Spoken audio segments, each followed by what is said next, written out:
खबर की तरफ फोकस करते हैं और वो है वायदा कारोबार से जुड़ी हुई सेबी की डेरिवेटिव मार्केट में सट्टेबाजी रोकने की तैयारी है और इससे जुड़ी हुई एक एक्सक्लूसिव जानकारी लेकर हमारे साथ जुड़ चुकी हैं एकता सूरी। एकता, बताइए क्या कुछ एक्शन सेबी की तरफ से हो सकता है एफएनओ मार्केट में जो बहुत कुछ स्पेकुलेटिव एक्टिविटीज चलती है, बहुत सारा एक्शन होता है, उसको लेकर।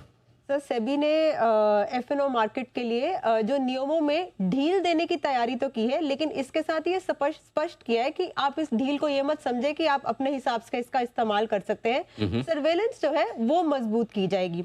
अब सेबी ने एफएनओ 2.0 जो है इसका एक ड्राफ्ट सर्कुलर जारी किया था, जिसे स्मैक का अप्रूवल मिल चुका है और इसका हम फाइनल सर्कुलर जो है 10 से 15 दिन के अंदर हम एक्सपेक्ट कर सकते हैं। अब एफएनओ 2.0 के हिसाब से जो ओपन इंटरेस्ट है वो कैलकुलेट होगा डेल्टा बेस फ्रेमवर्क के आधार पर या फिर फ्यूचर इक्विवेलेंट के आधार पर। ये अभी तक नोशनल वैल्यू के आधार पर कैलकुलेट होता था, लेकिन सेबी को लगता है कि ये सही तरीका नहीं है कैलकुलेट करने का। इसके अलावा जो ऑप्शन इंडाइसेस है उसमें नेट लिमिट जो है वो 1500 करोड़ तक कर दी गई है, ग्रॉस लिमिट जो है वो 10,000 करोड़ तक कर दी गई है।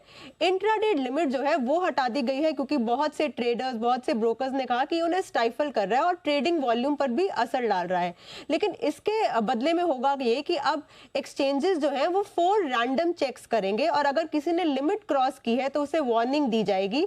और ये जो रैंडम चेक्स की एसओपी है ये सेबी जो है एक्सचेंजेस के साथ मिलकर तैयार करेगा। जो एक्सपायरी डे है वो डिफॉल्ट ट्यूसडे और थर्सडे, क्योंकि सेबी के हिसाब से बहुत से एक्सचेंजेस अपने हिसाब से एक्सपायरी डे दे रहे थे, जिसमें ऑप्शंस इंडाइसेस में सट्टेबाजी बढ़ रही थी। इसीलिए ट्यूसडे और थर्सडे का जो एक्सपायरी डे है, अगर किसी एक्सचेंज को और कोई एक्सपायरी डे चाहिए तो उसे सेबी की अब अप्रूवल लेनी पड़ेगी।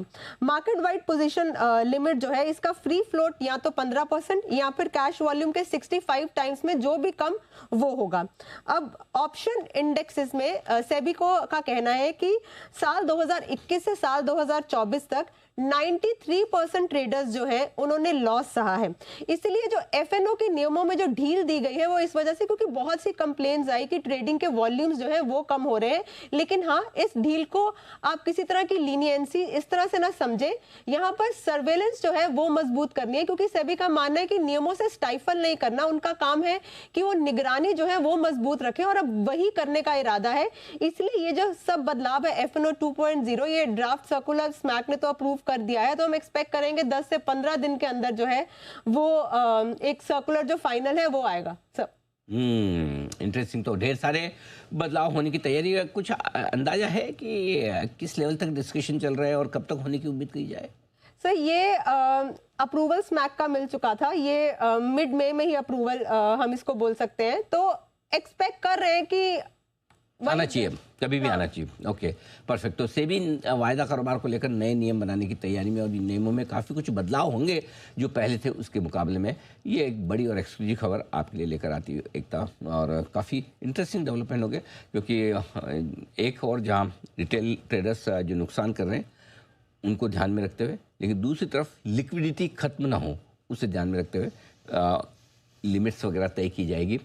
ओपन इंटरेस्ट किस तरह से गिना जाए उसकी लिमिट फिर से तय की जाएगी, और भी ढेर सारे बदलाव आपके सामने आते हुए। आइए